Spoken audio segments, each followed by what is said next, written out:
for many decades now and working with individuals within families.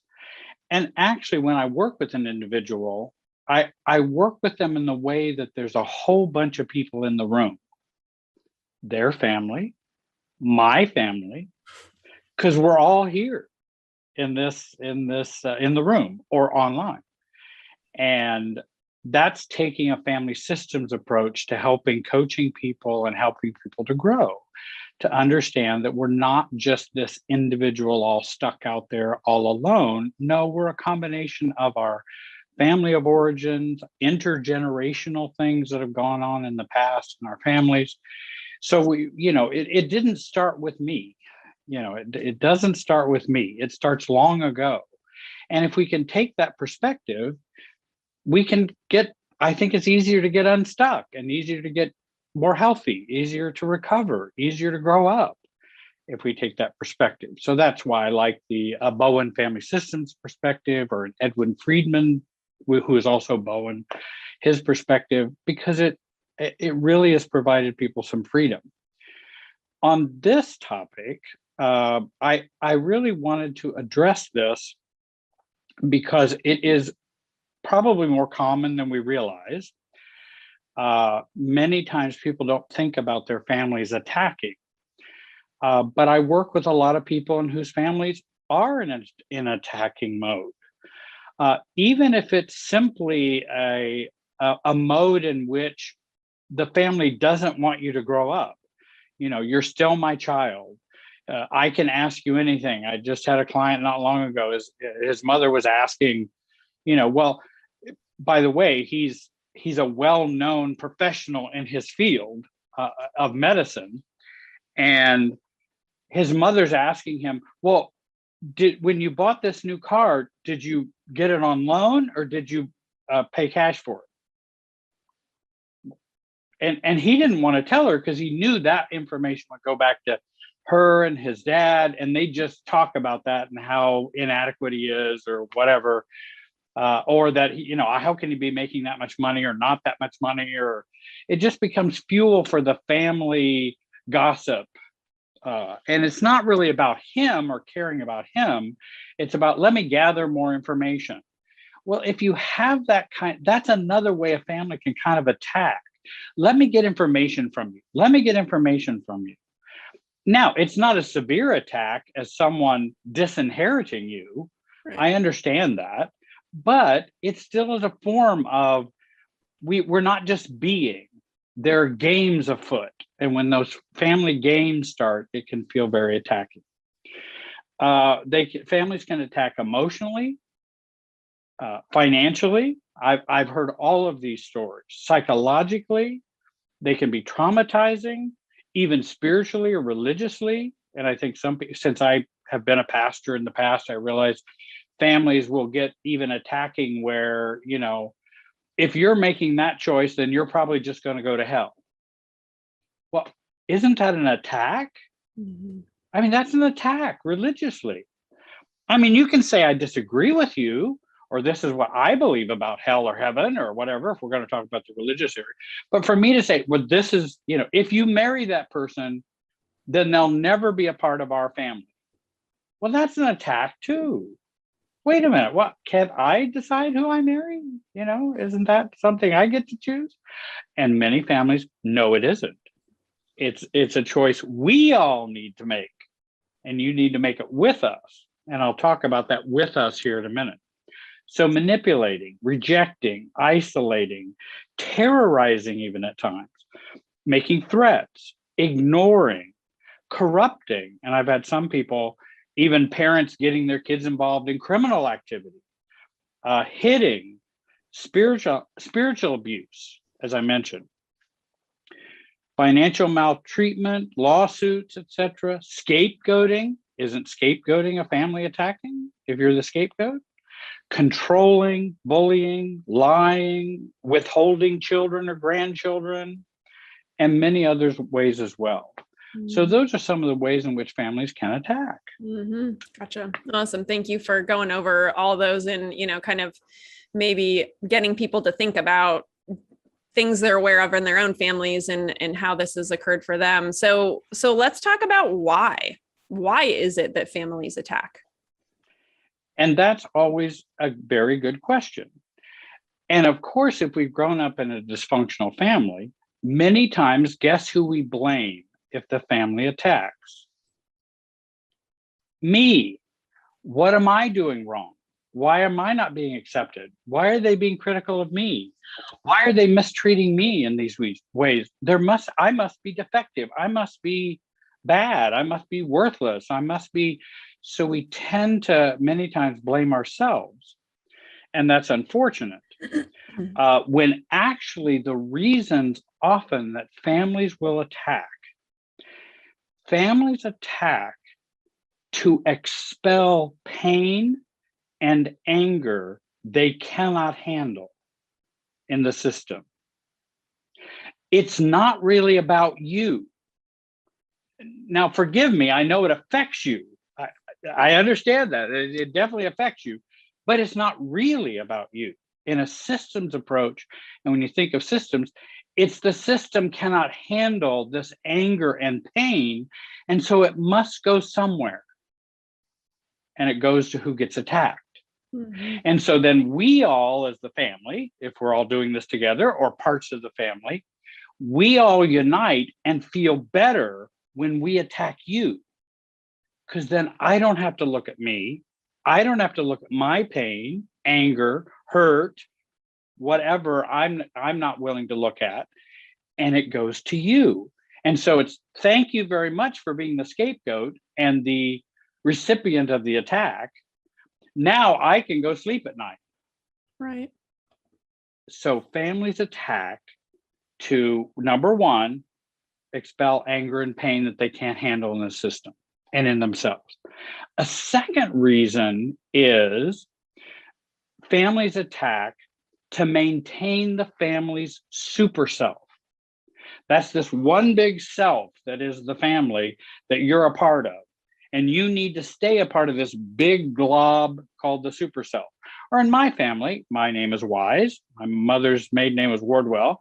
So the Wise Wardwell super self is what I grew up in. And to maintain that super self, we all partake of that growing up. And as we become more adult, we want to be less a part of that super self and more a part of our real selves, myself, not a part of just this super self. And so sometimes I'll say, oh, well, that's a Wise Wardwell rule that I'm living by right now.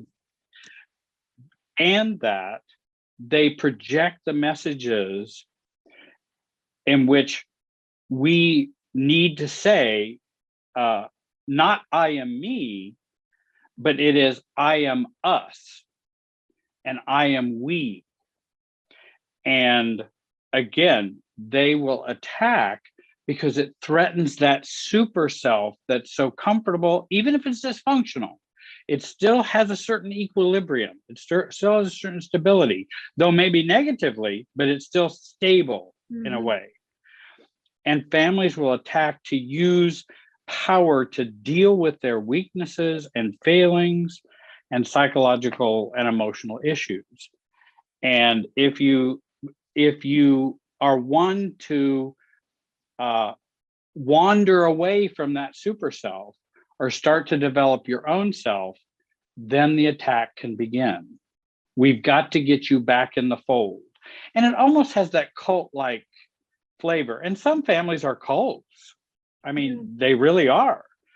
And you better toe the line, keep the secrets, don't trust anybody outside the family, don't tell anybody outside the family what you know and what and secrets that we have. You know, that all should stay. Or there was a woman who said to me recently, oh yeah, don't air our dirty laundry out there. Air our dirty laundry. That's the message that you keep quiet and keep the dirty laundry in here. Because and if you do differently, if you make a different, if you change that, now we're going to have to attack. Yes, just let it fester inside. Don't Let air it it out. fester inside. We'll just keep it under the wraps of denial. We'll just act like it doesn't happen. Even if it's hurting somebody, we're just going to act like it's not happening. Yeah. Awesome. Any more on that before I ask you my next Well, question? the last thing would be families attack as a continuous extension of previous generational trauma. So families can attack because of trauma that has been in the family and it gets passed down and then attack. Generally, what I found is if there's an attacking family, there was an attacking family before that, and before that, and before that. I mean, it often doesn't just pop up in this generation. There's usually been some abuse or attack or in previous generations, which can be traumatizing. And then out of that trauma, we just keep on doing it. Right. And it So continues on.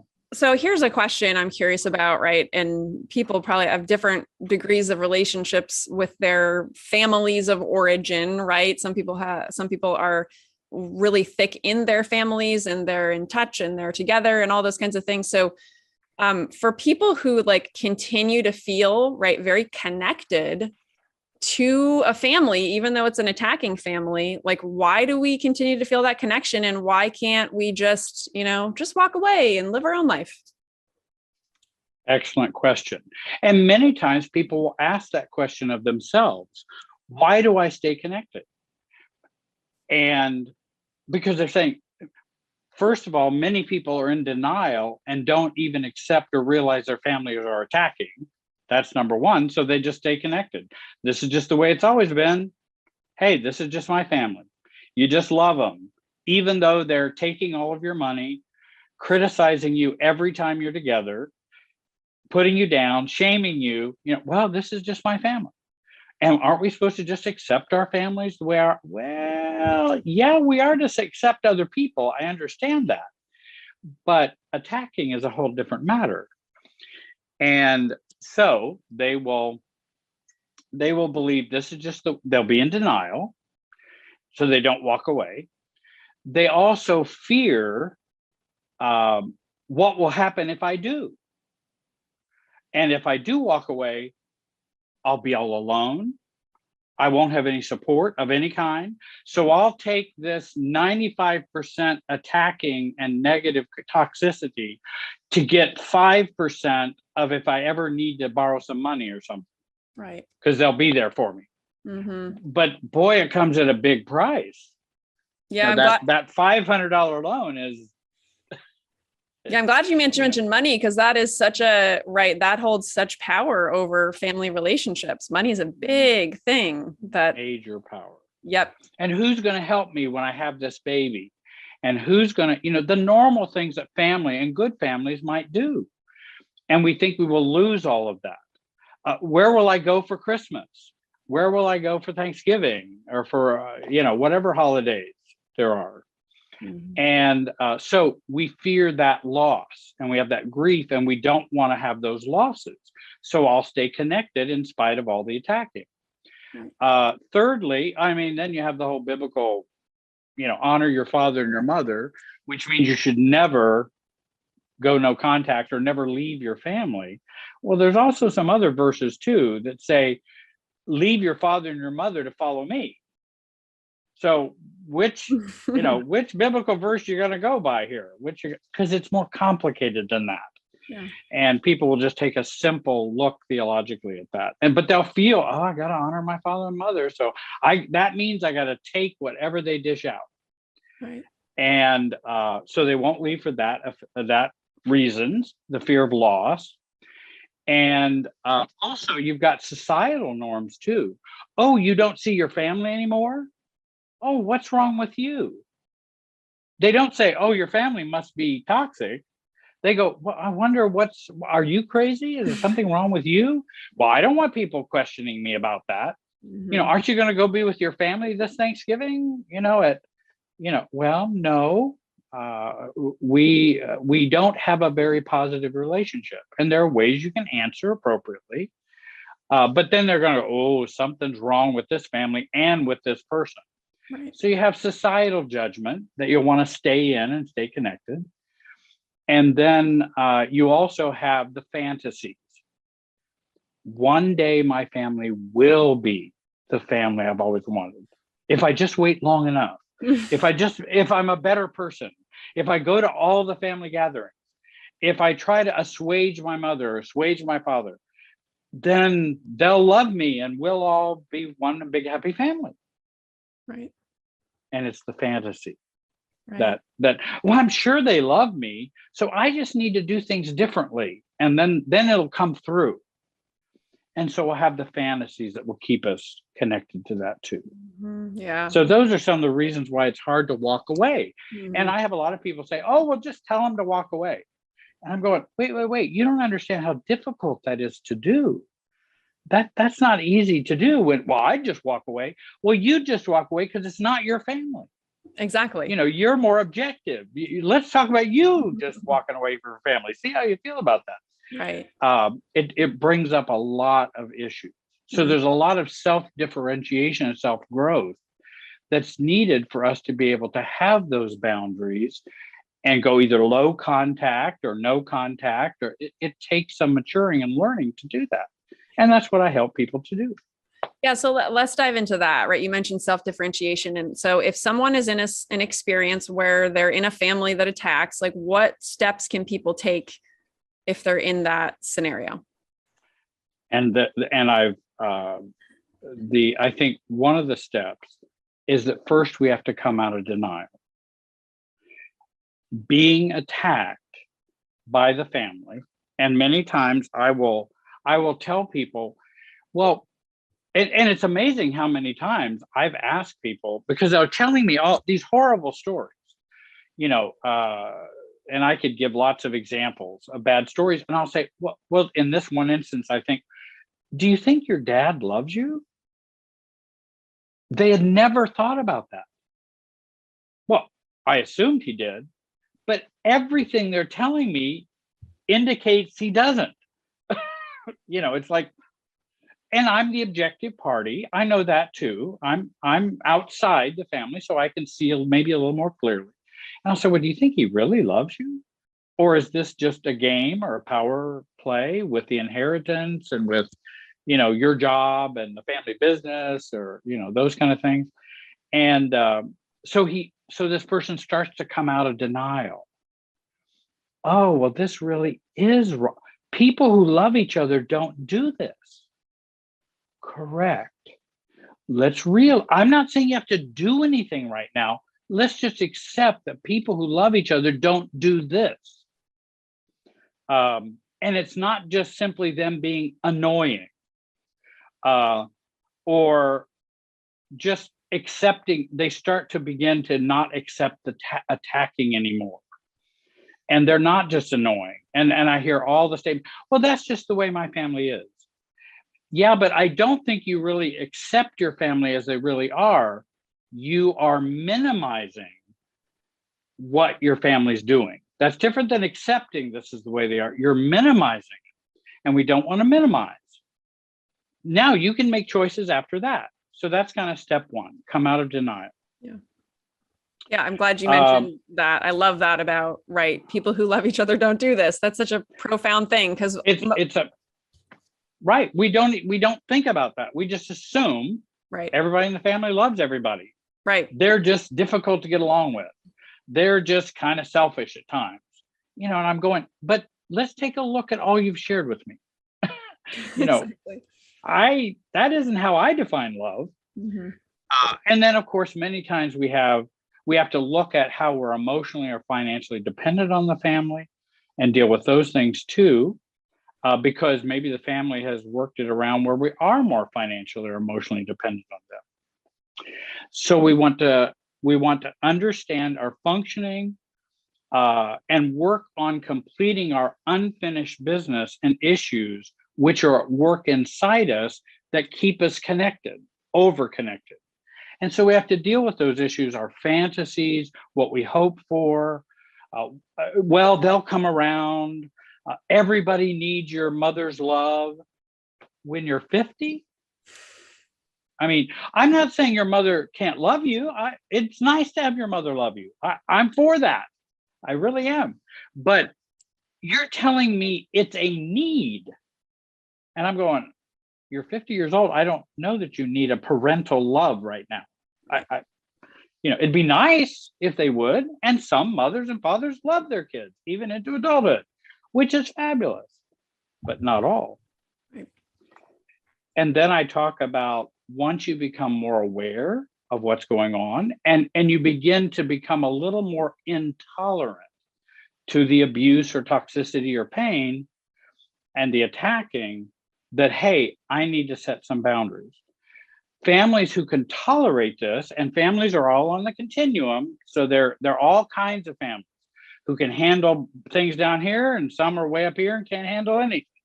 So I realize all families are different. Families who can handle it, I like for someone to begin to state their new awareness or their pain. Hey, I've been unhappy with being criticized so often. I'm unhappy with that. And I just want to let you know. Dad, when you give me a compliment, you always give me a backhanded insult. And I just heard a story recently where, someone had just purchased a car, and it was a nice car, which he could afford. No problem. It's definitely a nice car. Meets with mom. Mom says, "Oh, your car's so glamorous, but you're not, and you're kind of normal and kind of not so glamorous." Well, is that a compliment or a put down? Both. Okay. It's both. And so then when you say, well, that was rather hurtful or rude, all I was doing was complimenting your car. Mm-hmm. Yeah, but what about the other part where I'm just normal and not very glamorous, and I'm 39 years old. Why am I all of a sudden unglamorous? And why does it matter? And Right. why would you say that when you're trying to make a compliment? You don't do it. That's like saying, Jerry, you are really a handsome guy. But you are fat. Well, which is it? What's the point of this? And so getting those double messages is always very difficult. So stating I'm unhappy with what I'm unhappy with. I'm unhappy with how you criticize me so often. I don't like the questions about my personal life. I'll share with you things about me on my timetable. When I come over, I don't want to hear about XXX. I have been unhappy about this for a long time. I don't want to hear about my sister, my looks, my career, my relationships, etc. I just don't want to do that. So I'm giving you notice. I'm putting you on notice. I don't like this. Now, some families won't accept that. You might as well not even do it, because they're only going to use that to attack you more. Well, you don't need attacked more. So we then just need to behave, not give notice. We just need to make choices and not give notice. I don't always have to give notice. I give notice to people that I think might be somewhat changeable or malleable. But if they're rigid, narcissistic, then you can give all the notice in the world and it's not going to make a difference. You just begin to see them less, say my preference, I don't want to come, those kind of, to these family gatherings or whatever. We need to pay attention to our personal true feelings, to learn about systems feelings, and I have a video on those feelings. We want to learn about our own feelings, because often when families attack, there's a lot of suppression of our feelings. Because like me going, well, man, that would really hurt. Does it hurt you? Oh, well, let me think about that. Yeah, I think it does. Mm-hmm. But they hadn't thought that was hurtful. Right. Because this is just the way things are. So there's no sense feeling hurt. And so they're not aware of their true feelings. Take your power back. Saying no, setting boundaries, enforcing boundaries, exploring no contact if necessary. You can even learn to say, please stop. You must stop. Stop or I will leave. I mean, we can learn to ratchet the resistance up in a healthy way. And we want to become a mirror, not a sponge. I can mirror back what they're saying. You have been criticizing me a lot every time I'm with you. A sponge is when they criticize me, I just take it all in. Right. So I want to be a mirror, not a sponge. Those are some steps that I work with people on attacking families. Yeah, I especially love that you brought awareness to, right, some families you can say certain things to and set, right, these boundaries. And then some families you can't, but you need to, right, take different behaviors or do what you need to do to keep yourself safe and happy, and just recognizing that not all families are going to accept that. So, and do it without explanation. Gotcha. Because I had one client, she'd say, well, I want you to come to my birthday party. This is a mom, and dad's going to be there. And they're very critical, very just not, I don't know who they love or what they love. And the son said, it's a 2-hour drive. I just prefer not to. And then they go, well, why? What? I want to know your reasons. And why do people ask why?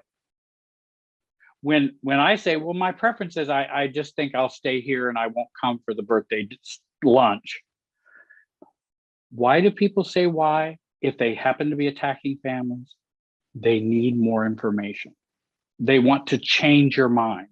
They want to hear your reasons so they can even discount those and criticize those. So I'm not going to give them that supply. I'm not going to give them, because that's my preference. I just choose to not come. Well, why are you not communicating with me? I'm communicating very well. I'm telling you, I choose not to come. What more? Well, you're not telling me all your reasons. I'm not 6 years old. I don't have to tell you all my reasons. Maybe I have, athlete's foot and I don't want to walk that far. Right. I don't have to tell you why. I really don't. We never have to answer any questions if we don't want to. Yeah. That's not a rule. Yeah. Unless the judge asks me. If a judge asks me, I got to answer. Right. If a policeman asks me, I got to answer. But other than that, I don't have to answer questions. I don't. And I'm not being mean or difficult.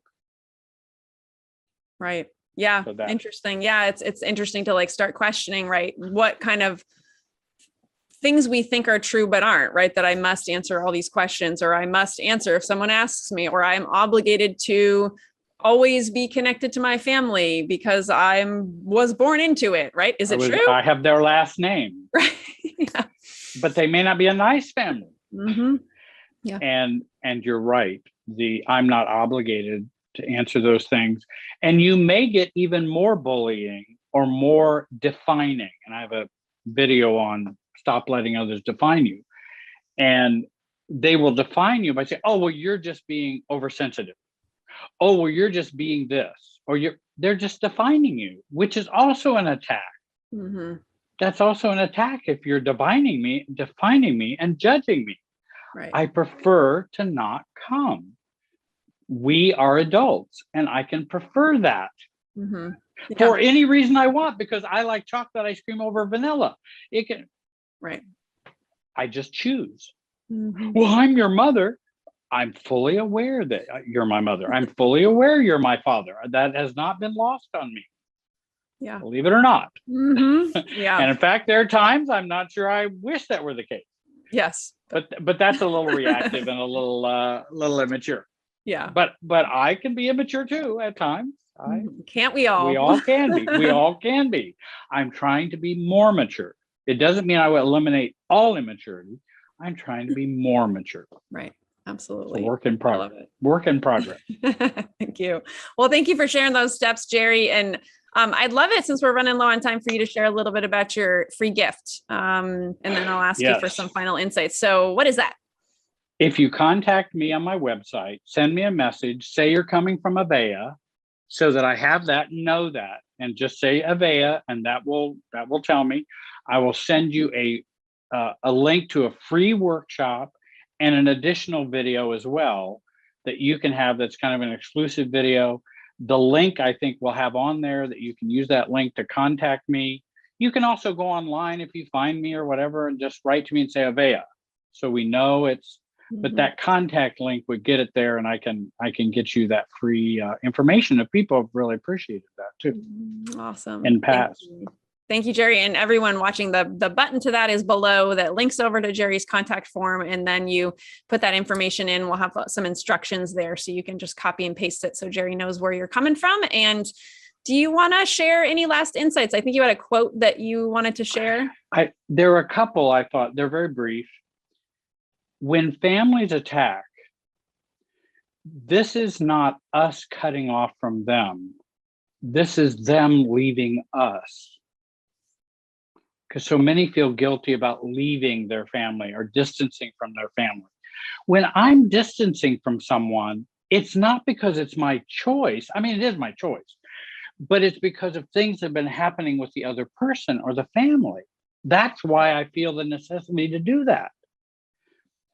And then lastly, you can live without your family. It's hard to live without peace of mind. Awesome. I love it. Thank you. You're very welcome, Andy. Thank you. I really appreciate you doing this again, Jerry, and such a great topic. So thanks for talking with us today. Thank you for having me. It's always a joy. As always. And thank you, Avaya students watching or listening right now, for showing up for yourself and being willing to go on this journey and talk about these topics. And we will see you all again very soon. Take care.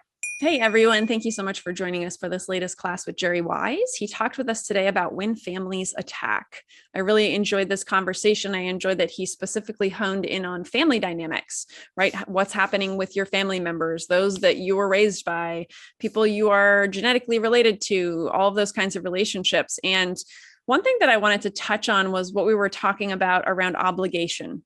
Right. It's interesting that I think so many of us, and it's a very societal thing that, okay, so we were born into a family. So I tell myself I'm obligated to go to that dinner, or I'm obligated to do this thing, or I'm obligated to what have you, financially support someone, and on and on and on.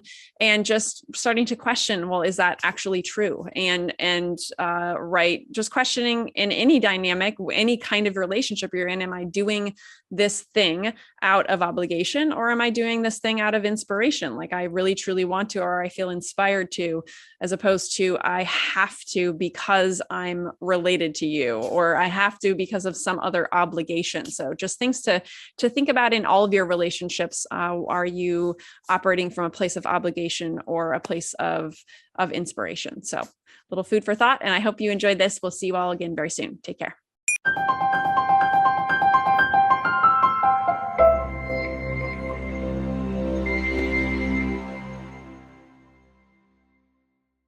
The connection between being scapegoated and people pleasing isn't obvious from the outside. People pleasers are usually described as too agreeable, too accommodating, too afraid of conflict. What that description misses is where it came from. If you were the scapegoat in your family, your people pleasing didn't come from a personality flaw. It came from a very specific type of training. And in this video, I'm going to explain exactly what that training was. I'm Jerry Wise, and for over 45 years, I've helped hundreds of thousands of people heal and get their family out of them by practicing self-differentiation. The process of becoming your true self and releasing the false self you were trained to be in your family of origin, so that you can finally experience clarity, peace, and lasting freedom. Number one, as the scapegoat, you were punished for being real. There was a version of you that was too much, too emotional, too truthful, too aware, too disapproving of the dysfunctional side of the family. The real you created a problem in the family. The scapegoat role required a version of you that the family could point to as the issue, and the real you kept getting in the way of that. Every time you showed up as yourself, or showed how you really felt, or saw reality as it really was, you got punished. So you started editing your real self. So you learned to be whatever the room or the system needed, what people wanted to see. The real you stayed back while a more manageable version went out to meet people. People pleasing, at its core, is just that. the habit of sending a version of yourself you calculated would be accepted, because the real version of you will not be accepted or will probably get you into trouble. Number 2, as the scapegoat, you learned that agreement was the fastest way to stop being the target. When conflict landed on you in the family, it stayed. Disagreeing didn't lead to a resolution. It led to more conflict, more blame, more isolation. You figured out that agreeing made things stop. You agreed not because you meant it, but because it worked. Agreement was a functional tool for making yourself less of a target, and you started using it. Actually, agreement can be a powerful tool to control others, and it really can. Codependent No More, the book by Melody Beatty, Codependent No More, How to Stop Controlling Others and Start Caring for Yourself. For the scapegoat, being agreeable was a way to survive in a dysfunctional, blaming family. And agreeableness was a way to get the spotlight off of you. And today, you still do it. We carried this behavior and pattern into adulthood. When someone says something you don't agree with, the disagreement is there, but what comes out of your mouth is something softer or nothing, or oh yeah, you're probably right. You've learned to hold your actual position privately and perform something more acceptable publicly. I'm not saying that's always bad, but if it tends to be the norm, then it's a problem. Certainly, I don't share my genuine, real feelings with everybody I come across in every situation at all times. We don't do that, and I don't think that's appropriate. But if you're people pleasing and managing what you share about how you really feel 99% of the time and withholding that, then that can be a real problem for your own sense of self and how others impact you and how you deal with that system, that relationship system. The people around you think they know what you think, but many times they don't know what you think. Number 3, as the scapegoat, your needs were treated as a problem. When you had needs in the family, they were inconvenient or evidence of something wrong with you. You were too sensitive, too demanding, too needy. The message, whether it was said directly or just lived out around you, was that needing things created problems. So you started doing the math. What does wanting something cost? And you decided that the cost was too high. And often now you decide the cost is still too high. Now you act like you don't have any needs. You deflect when someone asks what you want. You say you don't mind. When you do have a preference or needs, you arrange your life around other people's needs with a fluency that looks generous from the outside, but is self-denying on the inside. I think of an example in which there were some folks that I knew and they had a son, and both the parents knew they had not been great parents. They were good parents, but they were not great parents for their kids growing up. And one of their sons, they felt, he is just not in touch with his inner, he just wants to avoid his inner emotions and doesn't want to be known. And that's a real concern for them now that he's just launching into his own college or career and that sort of thing. And so he was going to a dance, and I think maybe a fraternity dance or something that was hosted. He had a girl that was going to go with him, and so they were happy about that. That's great that you have someone to go and enjoy themselves. He goes, the girl doesn't go. And mom then asked him, well, I'm sorry to hear that.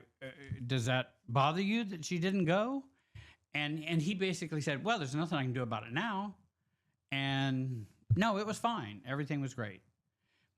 And again, the people-pleasing part, in other words, stay away from my inner life. There's nothing I can do about it now. Mom didn't ask, is there something more you can do about it now? She wasn't asking that. She was just asking how you felt, because as mom, she might feel, oh, that's kind of crummy that I was expecting to go with her, and then she's not. And I might feel some feelings about that. Not a big important thing, but he was staying away from anything that would prompt being known, causing a problem, have to talk more about a situation, and that can occur as well. Number 4, as the scapegoat, you were blamed before you could speak. In some families, the scapegoat is blamed before the conversation even starts. The verdict arrives before the evidence. You walked in already guilty and convicted, or convicted and guilty. I don't know. Maybe it was the look on their face when they saw it was you. Maybe it was how quickly your explanation became irrelevant. Or you experienced family mobbing, which is bullying by group. You learned that your version of events didn't really matter because the outcome was already decided. Now you apologize before anyone accuses you. You get out in front of it. The apology comes out of a reflex before you've even had time to think about whether you actually did something wrong or didn't. You over-explain. You provide more context than the situation needs. You anticipate blame and try to neutralize it before it lands. You're doing it because your nervous system learned early that you were going to be found guilty anyway, and we are still now trying to get ahead of it. Often when we feel an urgency to try to get ahead of it, or ahead of the gossip, or ahead of the blame, or ahead of the accusation, we are often already put in our place. Because if we're in that position, and I call that an emotional location, if we're in that emotional location where we're trying to get out ahead of things, not that there aren't times it might be good to get out ahead of things, we are often already in not a great place. Defending, arguing, pushing back are often not effective means of getting out of the scapegoat role. I was a part of an organization where I did feel like I was being scapegoated. And what's interesting is the more you plead your case, in some ways, you're also communicating maybe the more guilty I am. And that's how people receive it in emotional systems. This requires another type of finesse and changing the direction of the relationship's use of the two forces that are always at work in relationships: togetherness and separateness. There's always togetherness. There's always a pull towards separateness, always a pull towards togetherness. In every relationship, you cannot avoid that. And that if we acknowledge that, and for example, if we argue, defend, react, complain, blame, we're actually not creating distance or healthy separateness. We are actually intensifying the enmeshment or togetherness force in the relationship. The more I hate you and communicate I hate you and say that on Facebook and send you texts that are, mean, the more I do that, the more I'm pushing us together. It is a too much of a togetherness thing happening. And if they win by me staying in this too much togetherness role, if they win, they can control my inner emotional thinking and feeling process. Let me give you another example. If I can get you to hate me or be angry with me or upset with me, then I set up a relationship in which you then are pursuing me through your anger, blaming, hate, and narcissists want you to pursue them either with admiration or dislike or upsetness. Either brings you into their orbit. And that's why neutrality is so important. That it's not too much togetherness and it's not too much separateness that resolve the conflict within us. It's the third option of neutrality. I don't care. It doesn't matter. And I learned that when I was in this organization, and I learned that to be able to be more neutral. And I don't have to defend myself. I don't have to. And it lessens the impact of the people who are causing trouble for me or for others. This may sound complicated or even confusing. And I understand that in the Road to Self program, I do try to describe that. I describe this and talk about this to help you use the dynamics of relationships and human relationships to keep you out of others' emotional clutches. As I teach in my Road to Self program, the work of changing this role is not to get it out of the family. You know, how can I make the family not see me as the scapegoat? You're going to waste lots of years trying to do that. But to get it out of you, and this is done through the work of self-differentiation. The scapegoat role can be a form of emotional, mental, and even physical abuse. While being the scapegoat in a family is very real and is often a mobbing dynamic, and that's what scapegoating is. It's this group of the family scapegoating you. It's that mobbing kind of relationships. We, as the narcissistic family, unconsciously all agree, and this is the mobbing part. We, as the narcissistic family, unconsciously all agree that to keep the blame or responsibility away from us, we choose Mary to scapegoat. This shift of responsibility relieves our inner stress, and keeps the spotlight away from us. We will sacrifice Mary to keep the emotional balance of the family so we do not have to change or become more healthy or become more insightful or become more responsible. And I might mention, people sometimes get confused when I say narcissistic family. I'll repeat that again about that concept. The concept does not mean everybody in the family is a narcissist. No different than, say, an alcoholic family. Not everybody in the family is an alcoholic, but everyone organizes themselves emotionally, mentally, behaviorally around the alcoholic. And so it becomes an alcoholic family. But it doesn't mean everybody has the addiction of alcoholism. Same with a narcissist, a narcissistic family. You have a narcissistic family, if they are pulling the strings and calling the shots, and everybody's organizing around them, even if they're not narcissists. As the scapegoat, you were the one nobody checked on. There were people in the family who got attention, care, concern. When something went wrong for them, the family noticed and may have responded. When something went wrong for you, it was either ignored or treated as further evidence of your role, scapegoat. You learned to manage on your own because nobody was coming. The cavalry was not coming for you.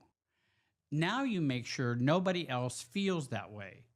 You check on people, you notice when someone goes quiet, and you look like warmth, and sometimes it can look like things are warm or caring, but underneath it, you still are the child who needed someone to notice and that they didn't.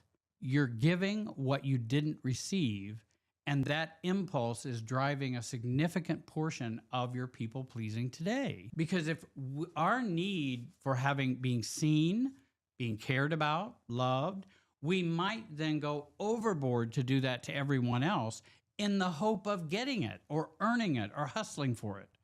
And again, I like Brene Brown's concept of hustling for love or hustling for self-esteem, hustling for acceptance. Something to remember. What you are good at or good at giving is many times what you lacked growing up. I'll let that sit. You can think about that. You can agree or disagree, but that might be a possible open door for you. Number 6, as the scapegoat, your place in that family was always conditional. You didn't have a secure position in the family. There was no unconditional belonging. Your place depended on your behavior, your role, your compliance, your words, how you expressed yourself, when you expressed yourself, how often you expressed yourself. When you stepped out of it, you felt the withdrawal. You were never quite sure where you stood, which meant you were always monitoring and always adjusting. You're still trying to earn it everywhere you go, in friendships, at work, in relationships. There's a low level of anxiety that lives just under the surface. Are they still okay with me? Did I do something wrong? What do they need from me right now?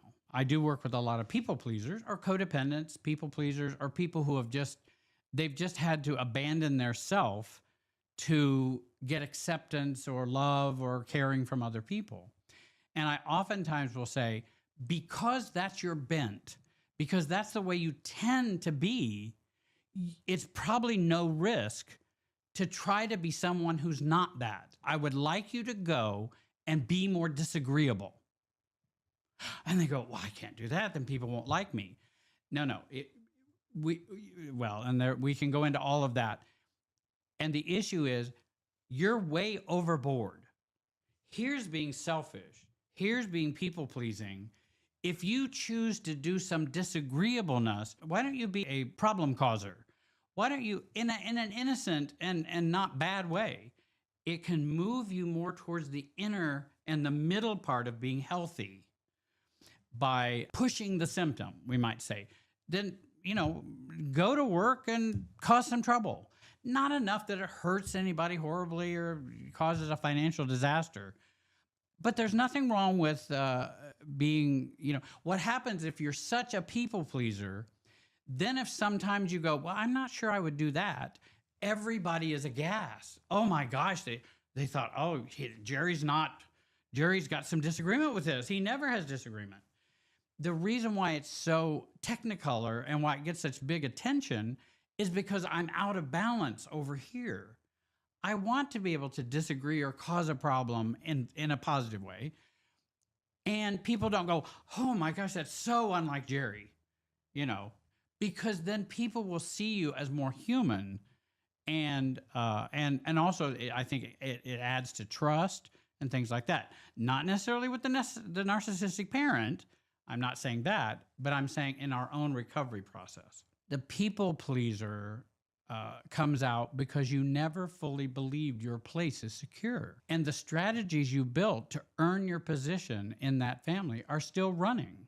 Number 7, as the scapegoat, you were only safe when you were useful. Safety in that family had a price. It wasn't unconditional. You discovered that when you were needed, when you were performing a function, when you were helping or making someone's life easier, or managing their emotions or thoughts, you were less of a target.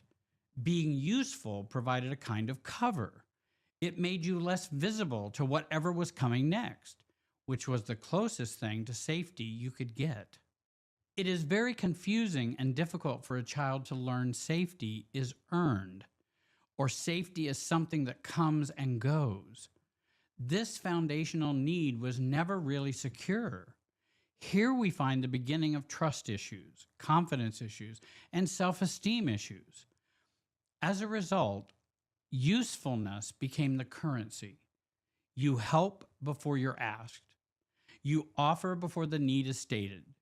You make yourself indispensable in relationships, at work, and in every room you enter, because somewhere underneath, your nervous system learned that the cost of not being useful is exposure.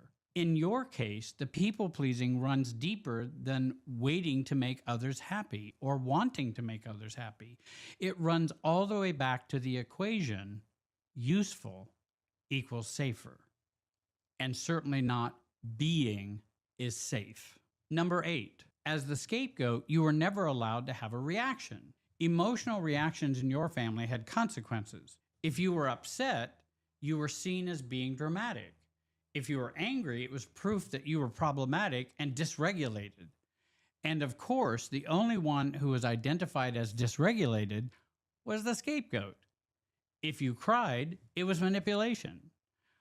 The scapegoat role required you to absorb things without visibly reacting, because any visible reaction could be turned against you. You learn to manage your face, your voice, your responses. We still may be managing those things today. You smile at things that hurt.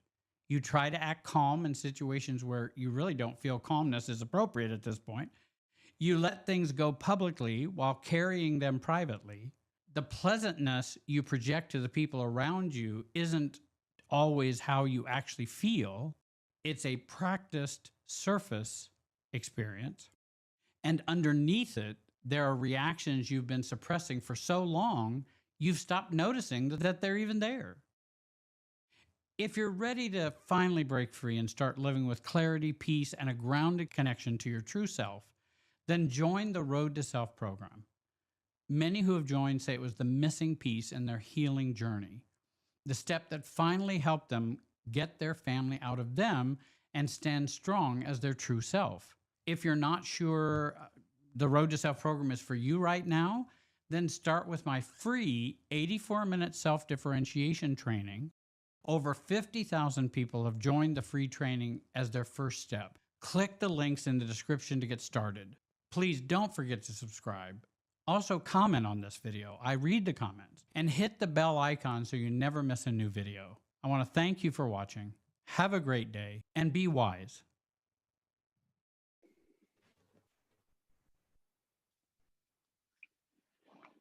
Well, hi, everyone. My name is Jerry Wise. I'm a life and relationship coach. I've been helping people for 40 plus years. I have a guest joining me, Yitz Goldberg. He also works with Jerry Wise Relationship Systems, and he is a coach as well as a social worker. And he joins me today on the beginning of this series that we're doing on the principles of self-differentiation. I hope you'll subscribe to the YouTube channel. Please click join to become a paid member. It's only $1.99 every month. And that really helps us do these free videos for you. And then I have a workshop coming up December 5th, 2020 on Saturday from 1 to 5 p.m. Eastern Time. Please go to the website, look under events, and you can join me for that workshop on reducing your reactivity. Hey, hello, Yitz. Good to be with you Jerry. again. Yep, I'm excited for the series. We've got a number of principles we're going to be going through, and we're trying to get those covered because I think they can be helpful in some shorter videos that we do for you to bring you each of these principles. And today we're talking about a principle of self-differentiation, in which differentiation is the capacity to take a stand in an intense emotional system. Yeah. So, and again, what we've been borrowing from Edwin Friedman's book, The Failure of Nerve, which is a great book I would recommend to anyone. And he talks about differentiation as an emotional change, not just a behavioral change, and one in which we are able to live in a certain state of differentiation rather than a particular act of differentiation. It's getting ourselves to where we are in a state of greater self-differentiation.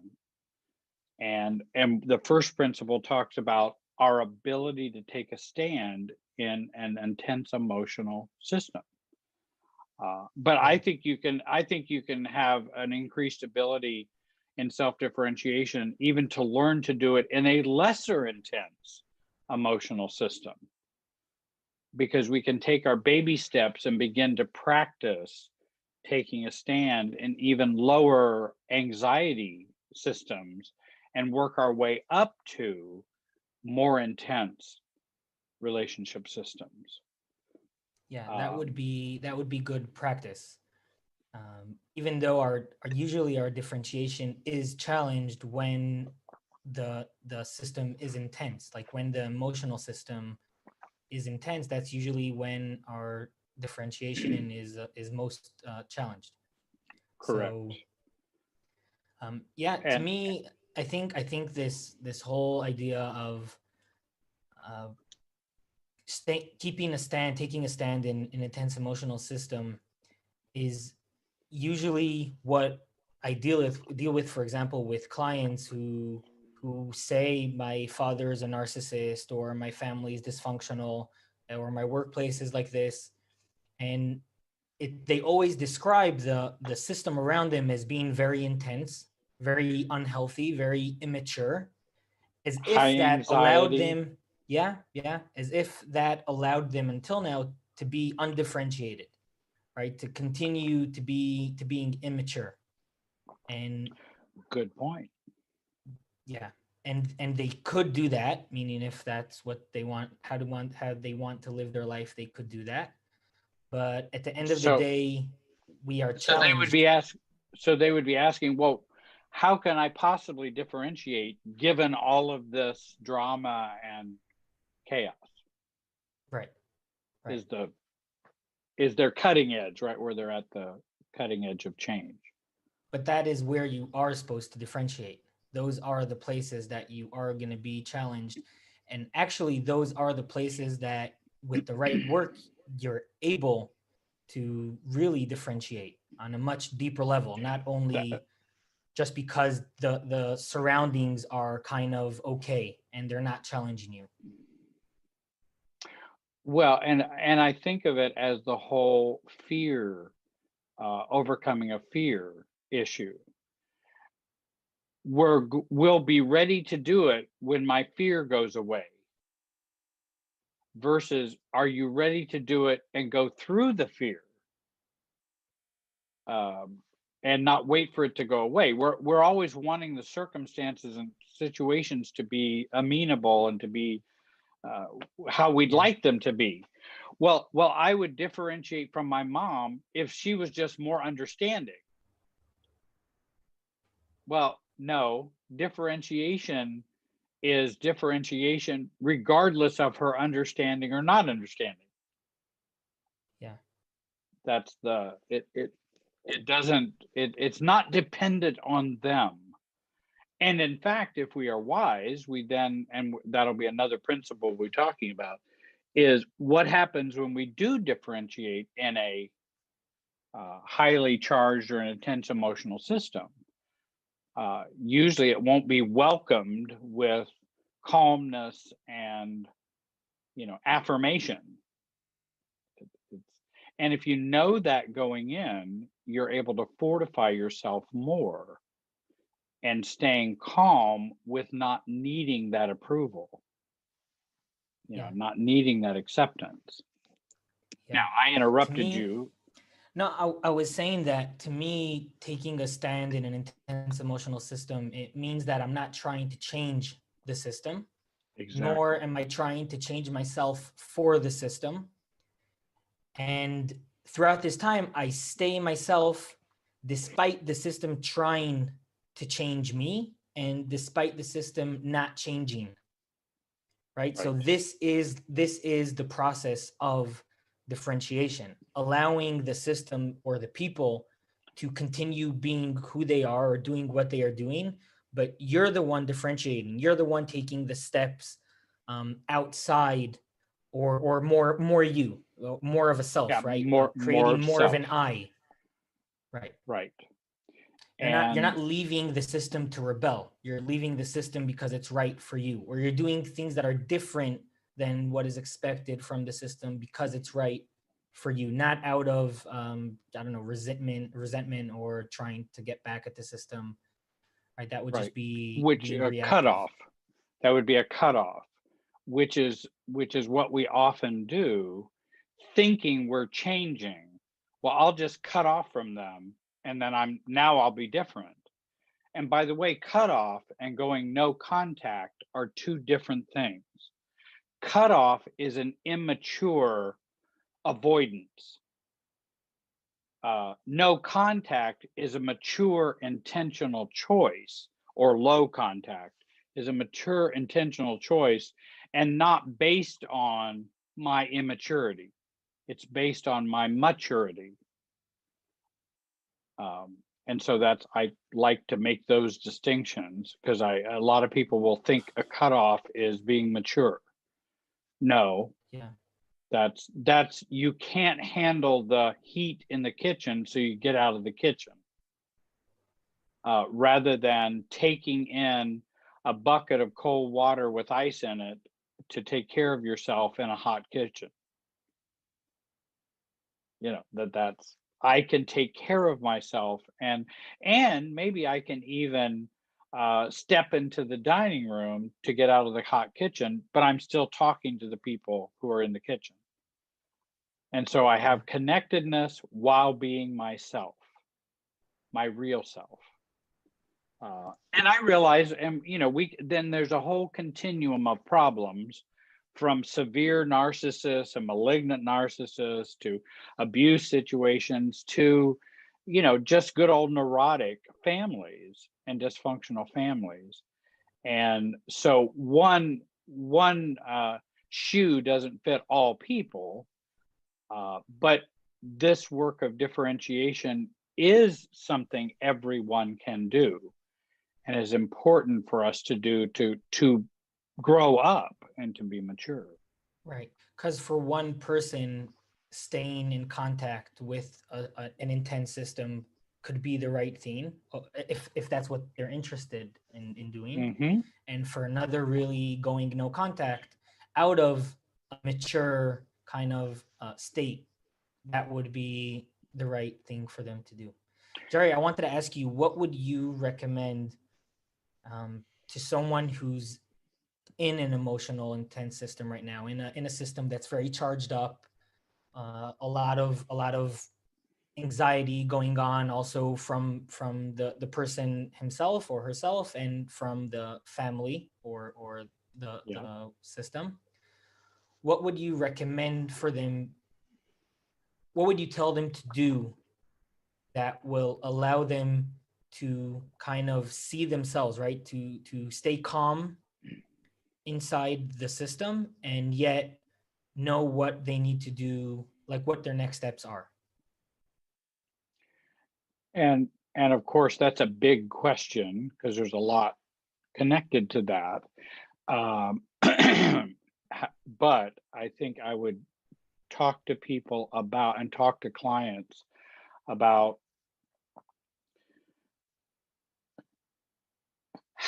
false beliefs, how much we have, or, well, let me talk about enmeshment first. I might talk about enmeshment. How enmeshed are we? Meaning, how much do I need their approval? How much do I need their acceptance? How much do I need to borrow self from them? And if I don't get it, then all is lost and it's a catastrophe. Yeah. Because that's going to keep us more reactive and learning to get to the place where we're saying, so what that they reject me? So what? It won't make my pants fall down, is what I use in a silly, trying to be silly or playful, because I want to think about, well, what really would happen if they reject me? Most of the time, we're fearing something that's already happening, but we're fearing it's going to happen. It's already happening, and you're still alive. I mean, you're still, when we say, well, what if my parents reject me? They probably already are. I mean, and you're still hanging in there. And so the catastrophe often does not exist, but we have fear of that. To bring our fears down, working on that enmeshment, and learning to heal some of the wounds and hurt so I can get greater detachment. In other words, if I was wounded or as a child, emotionally or self-esteem wise, then I'll keep going back to try to get something from them that they can't give. And then I'm going to stay in the emotional drama and the highly charged nature of it until I get it. Right. Well, I try to talk about the illogicalness of that. Not to shame anyone, that's what we've learned to do. But the point is to help them with the realities of your parents can't do that anymore.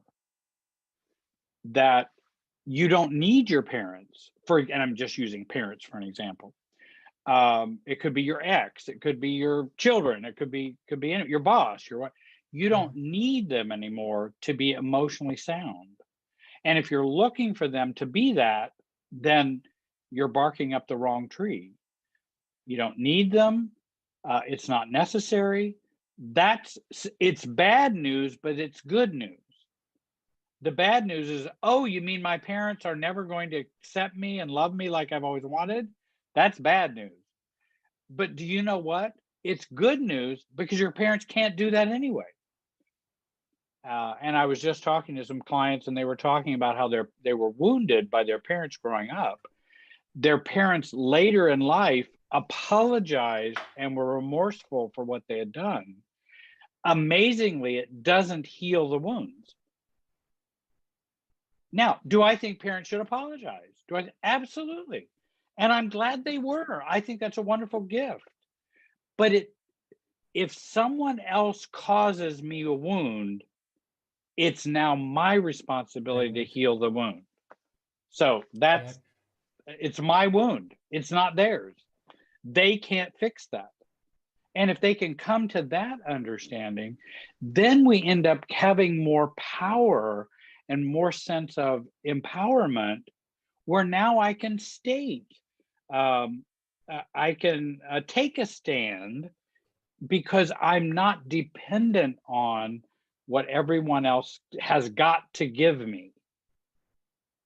I don't know if that No, that was a is good helpful, but answer. Yeah, for sure. That was a good answer. And I think I could even answer myself that I think when someone is in such a in a relationship that's intense and very, I don't know, dramatic, a lot of anxiety, then the first thing is awareness of it, and being aware when it becomes intense, in what ways it might be intense. And I think that part of that awareness is understanding that if you are still in that system, that means parts of you are still interested in being in that system. exactly. And Exactly. that's needing not that system, and needing needing exactly. Yeah, and that's an uncomfortable truth, right? To be able to see that, to be able to feel that, to know that this intensity is driving you crazy, but yet you're still here. So I think the next step after that awareness would be accepting that reality, understanding that right, that's the system, right. this is you at this moment. And something that helped me in the past, this is something very practical, is what would I do differently if I bring down my tolerance for this intensity? Exactly. And Right. very often that shows me the way, right? It would show me what behavioral changes I need to make to Right. take What would myself I out do of that differently? intensity. Right. Yeah. No, and those are excellent points.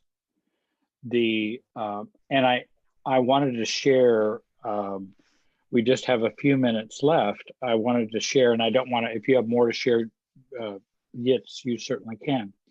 But I think of the gradation of beginning to take a stand in a situation. And take a stand does not mean we have no compromise, or we don't negotiate, but taking a stand is not negotiable. In other words, as simple as, hey, your husband says, I want to go out and eat Mexican, but you'd really like to eat Chinese or Asian food tonight. You can take a stand and say, well, I really would enjoy and would like to eat Asian food tonight. I'm feeling that Chinese food. And now you may compromise and go, no, but we can go eat Mexican. But I'm taking a stand as to what I really want. But it doesn't mean I can't. Where the problem comes in is when we have, where our self and our preferences are negotiable. And that's where they go, well, where do you want to go eat tonight? I don't know. I'll go wherever you want to eat. Now I'm not taking any stand. There is no self in there. You can take a stand and negotiate. But even if I go to the Mexican restaurant with my husband, let's say, or my partner, and we go to a Mexican restaurant, it doesn't change the fact I wanted to go to an Asian restaurant. That's what I preferred. And I took a stand on that. But I don't need to end the marriage because we're not going to an Asian restaurant tonight.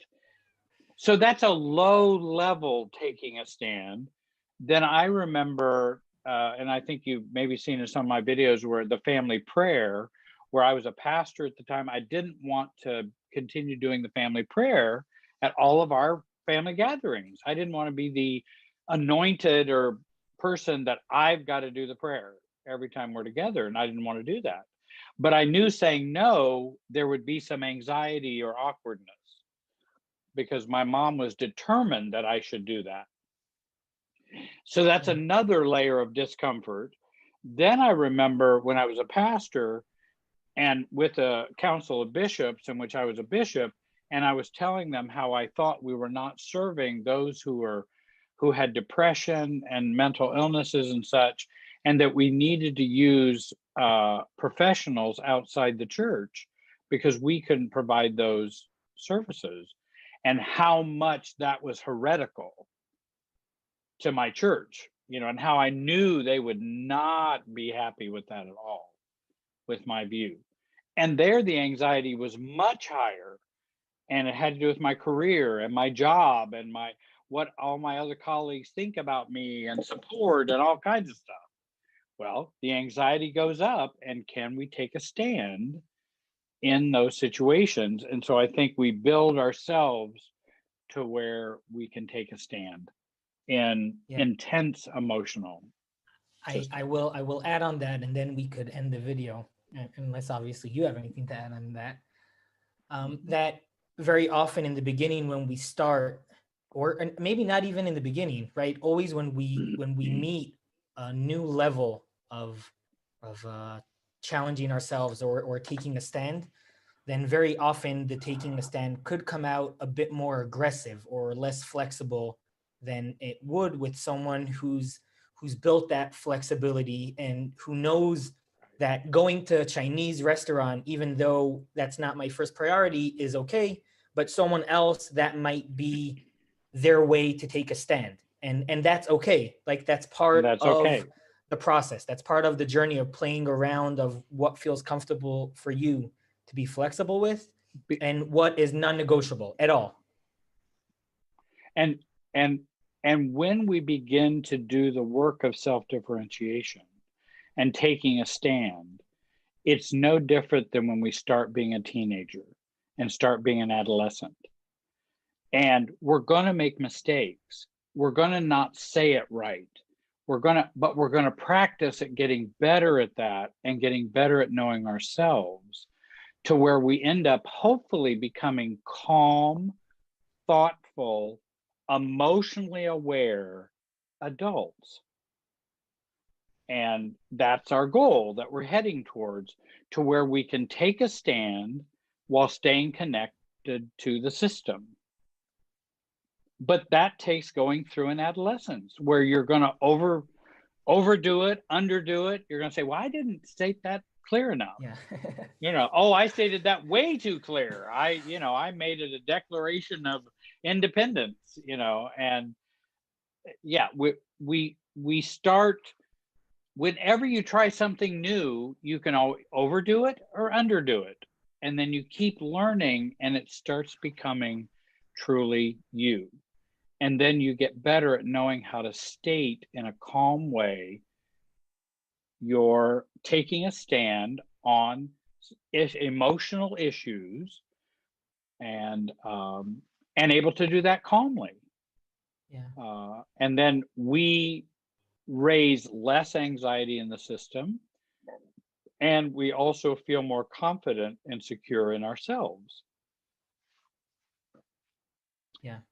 Well, I think we've come to the end of our time, and we've spent 20 minutes or so talking about this first principle. We've got about 8 or 9 principles left to go that we're going to be doing videos on. You can work with YITS. You can book online at jerrywiserelationshipsystems.com to work with YITS as a life and relationship coach. And in the area of self-differentiation too, you can work with me. You can contact me using the contact information below. Don't forget about the workshop on December 5th, 2020. And also, please join and subscribe to this channel. Click the bell to get all the new videos, and click join to join as a paid member so we can continue bringing these videos to you. Anything you want to share, Yitz, before we go? No, nothing else. Join the workshop that I definitely want to recommend and share. Reducing our reactivity. Right. Yeah. And that will help. I think that's another one of those principles, is reducing that reactivity and focusing on that. I want to thank you all for joining us today and listening to us. I hope you have a great day and be wise. Bye, everyone. See you in the next principle.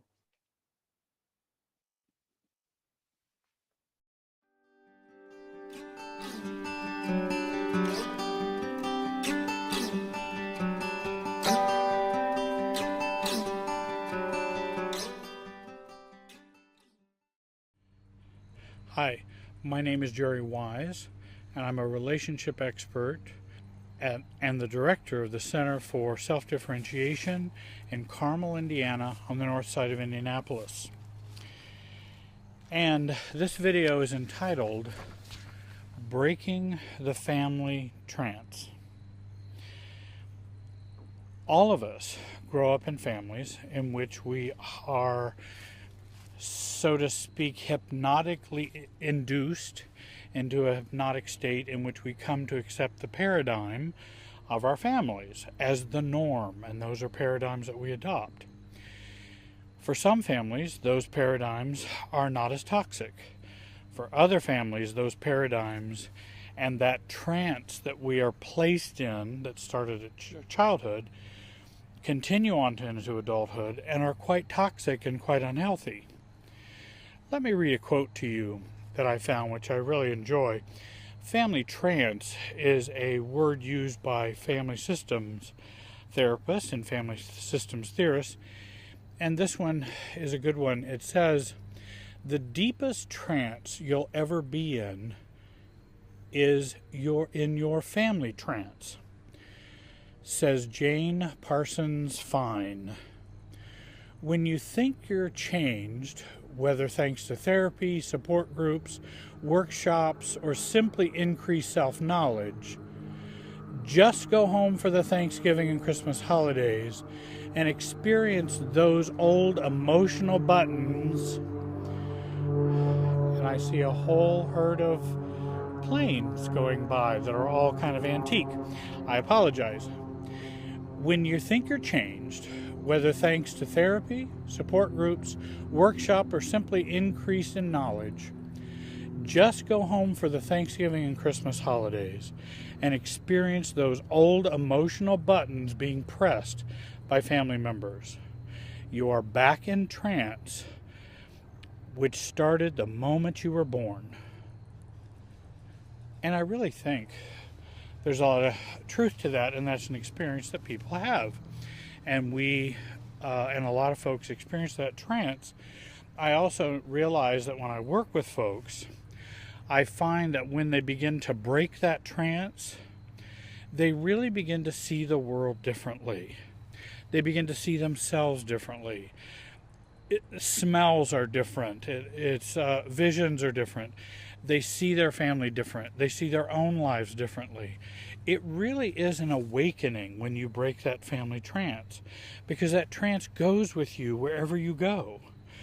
It's not something we notice because it's trance-like, and it's not something we are as aware of.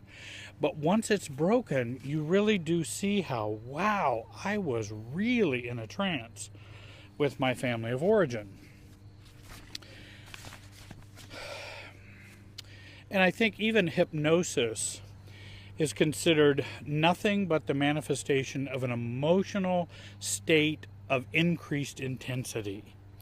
And I think that state of increased intensity is a part of what happens when we're born and go on through our childhood. For those who have toxic or dysfunctional families, that intensity is really intense and toxic and remains for a long time.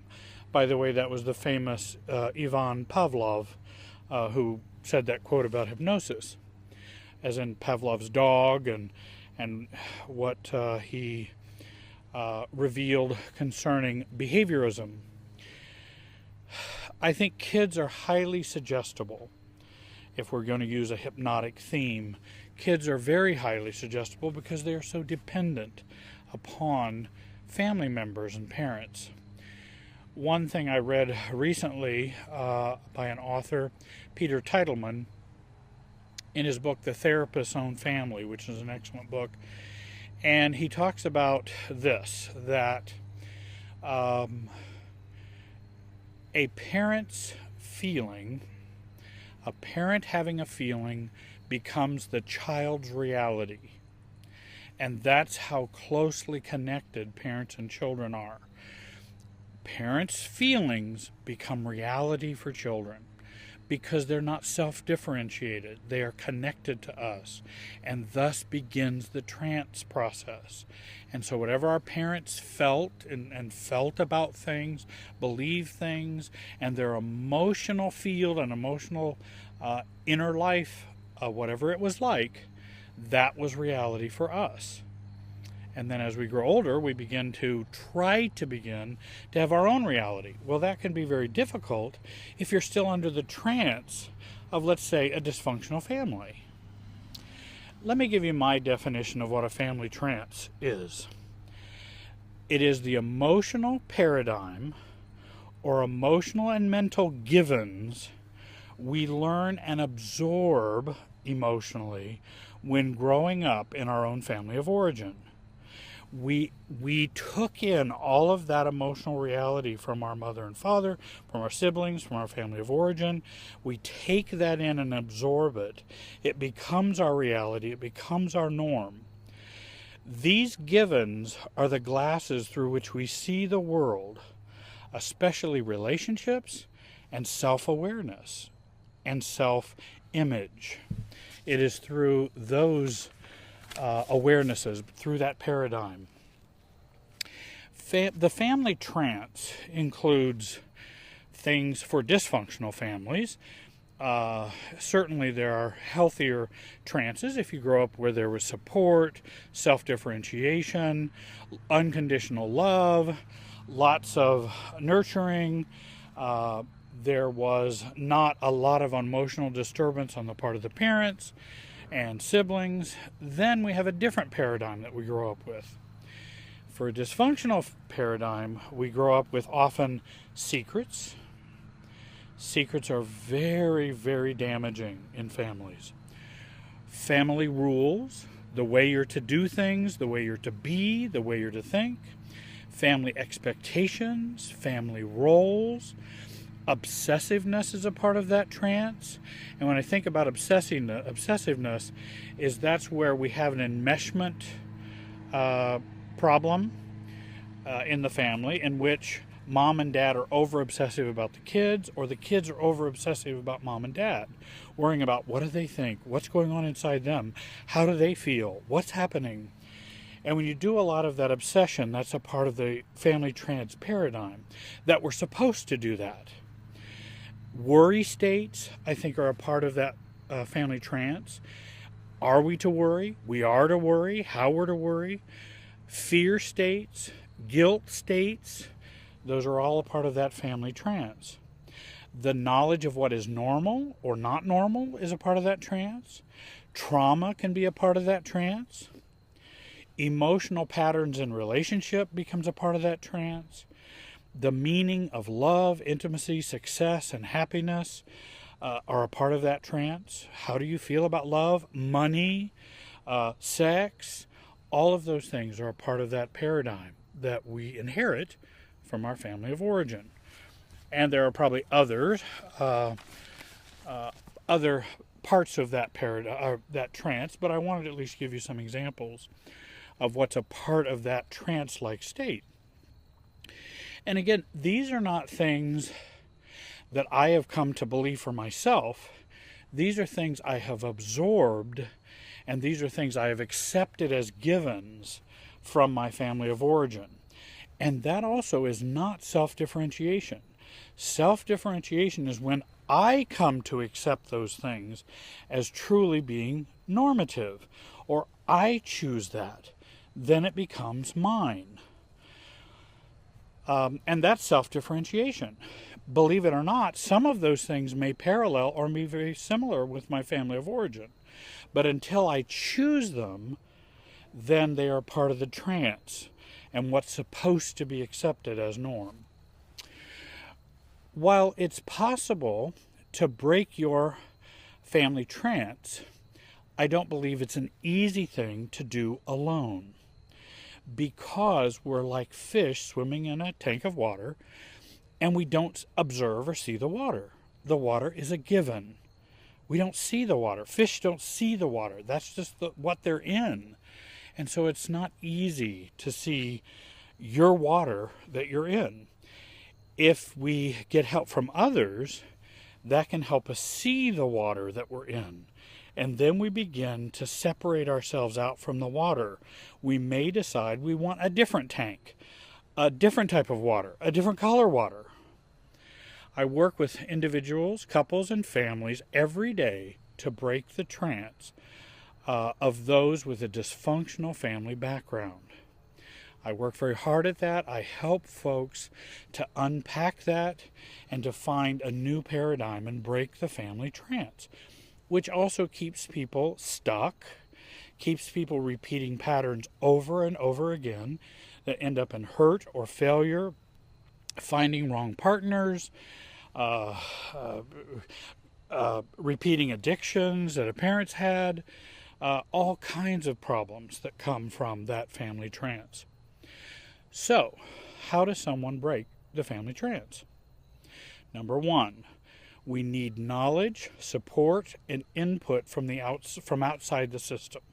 Again, it's hard to see the system if you're working within it.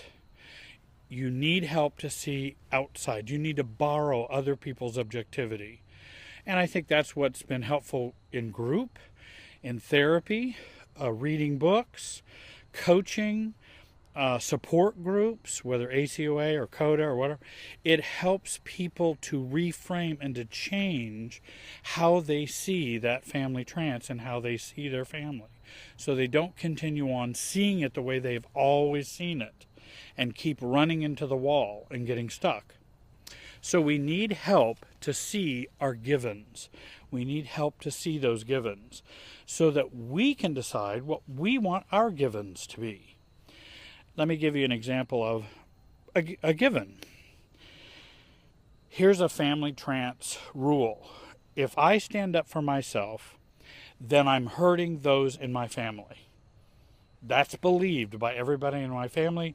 Nobody stands up for themselves because that's perceived as either being selfish, self-centered, and it only hurts other people, and it doesn't continue the enmeshment that we are supposed to have. So there's a lot of resistance to that because that's the paradigm. That is a given in many families. Another given could be, I'm not worth having a relationship with. Another given can be, when someone is unhappy, it is my job to help them or to help them resolve it.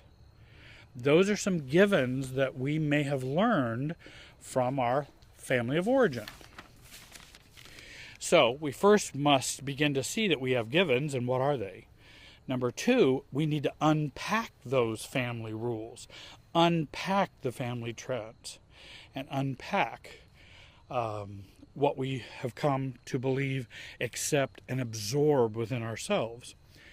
For example, I remember a long time ago talking to someone, and he said, when my wife, who is controlling, expects me to read this book to improve our marriage, am I wrong to refuse?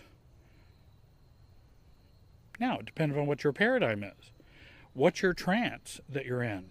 His trance told him it was wrong to refuse that because she would be mad, but he would have to de-self to read the book just to make her happy, and my job is to make her happy, and that's my paradigm, that's my trance that I live in, and so she won't be happy, so that she won't be mad, I will read the book. But I don't want to, and then I end up having resentment towards her for doing it. So now I'm caught in the trance of having to do it and being stuck in the resentment and the lack of self-differentiation. So the family rule is, when someone asks you to do something out of their anxiety and get mad if you don't do it, then the rule is you do it. And that's a part of the family trance. And that's what's considered normal, and that's what he felt was normal. Now, it will temporarily ease the situation or ease the anxiety. The difficulty is it doesn't really fix the wife's anxiety, the wife's enmeshment and over-controllingness, and it doesn't fix the husband becoming more self-differentiated so he could actually be more affectionate, be more intimate, and share himself more with her. So it undermines all those things while making sure we accomplish this rule and accomplish this paradigm. So, what we do in learning to undo those family trances is we unpack those rules and we go back and take a look at the family and unpack those things. It's actually quite freeing, it's quite illuminating, and it gives you a lay of the land, it gives you a map, and now you can make choices of maybe what you'd like to do. Oh, well, if that's the case, then maybe I'd like to change that given in my life. Okay, I think I could do that. Now, that may not be easy because, for example, in this situation, it may not make the wife happy. But the problem is it's kind of a, if I can say, zero-sum game that either she's going to be happy or you're going to be happy. That's not a good marriage when only one person ends up being happy. That's a problem, and that will cause problems in the marriage in the long run. Number 3, learn and begin to internalize new rules and standards of what is normal for us. For example, in this instance, I can say no to my wife about the book, then expect to feel guilt, because that's my norm, that's my normal trance.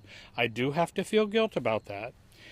But I'm going to work to resolve the guilt, not work to resolve my wife's anxiety by reading the book. So I'm going to come at it from a different way, and I'm going to learn to feel less guilt and to be myself with my wife, rather than do the old paradigm and the old trance. When someone asks you to do something out of their anxiety, remember it is their anxiety, and get mad if you don't do it. Remember, they are choosing to get mad, and use getting mad because it works with you.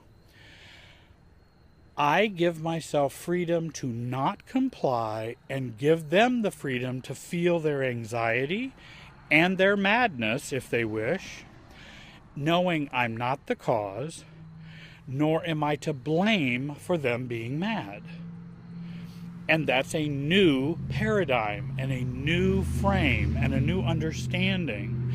And it breaks down the old family of origin trance, which says we must do it the other way. Number 4, claiming and determining what is going to be normal for me, which may or may not coincide with the family trance. Some things might, but some things might not. For example, the family has a secret. Dad is an alcoholic. Now, he functions, he's the vice president of a company, he still drinks too much and drinks too often, has problems with that, but he still functions, pays the bills, etc. But we don't talk about that in our family. That's not discussed, it's not to be talked about. The mom and siblings, let's say me, the mom and my siblings are still in denial. To label him an alcoholic is demeaning and mean in their opinion, and they don't believe he is, because that would be too horrible to think their dad is actually an alcoholic. But my new paradigm tells me he clearly is. I've gotten some outside help to look at my water in the tank, and the water in the tank's not very clear. Dad really is an alcoholic, and I never knew. Now I've come to see he has all the traits of alcoholism, and that I clearly see he has all the symptoms, and I can understand better why we have some of the problems that we have.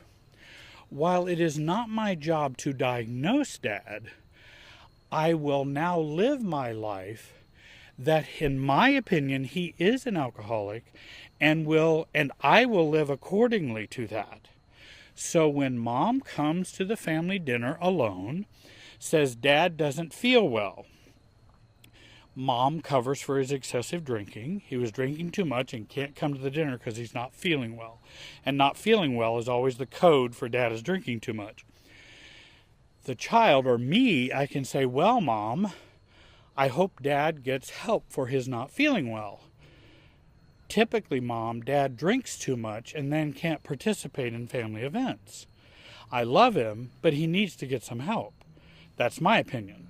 Someday, maybe he will do so. Mom says, don't talk about your father that way.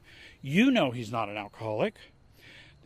I would respond, Mom, I've decided not to stay silent about Dad's drinking. It has been a problem and a secret for years. I'm not criticizing Dad. He is ill. I'm not going to play the game that he's not drinking, because we all know he is, and I'm just not going to play that game anymore. I still love him, I still care about him, but that's not a game I choose to play. A new paradigm has been established. I've stepped outside the family trance. Of course, Mom wants you back in the fold, and she wants you back in the family trance, and of course that's to be expected, and we understand that, and we plan for that. That's why we work on role playing and lots of things to support folks in doing those new behaviors. But Mom would like you back in the fold and under the trance and under the spell again. Only you can decide, I'm not going to be under the spell again and don't wish to. Fifthly, I think role playing is a helpful learning tool for breaking the trance. I offer clients my objectivity to see outside the trance and to see outside the family. I do many role plays with clients, many scenarios. They play different family members, and I play the new paradigm to them. And I play them as though they have a new paradigm. Often they're not even aware they can even think that way. And that's what I think a therapist, a coach, a sponsor, someone in a support group can be of help to you to see outside your trance and to see outside the family walls of what is normal. And that's where we can begin to practice those new beliefs, understandings, because many times when we do role play, they always are stymied and go, I don't know what my family member would say to that because I've never said that to them. How did you know to say that to them? Because I had some objectivity. Let me let you borrow that so that you can begin to come out of your trance as people helped me out of mine. If you're struggling with feeling stuck in the family trance and you want a new paradigm, you want some freedom, some hope, more happiness, more satisfaction in your life, more self-differentiation, which I think can produce some of those things, I want you to give me a call or send me an email, contact me, and I'll help you with that personal struggle of your own, your marriage, your family. See the screen for contact information that should be on the screen where you can see that. I hope you will join our YouTube channel. Please share this video with your social media. We'd certainly appreciate that. Write me for more information. I'll respond to every email. I want to thank you very much for watching.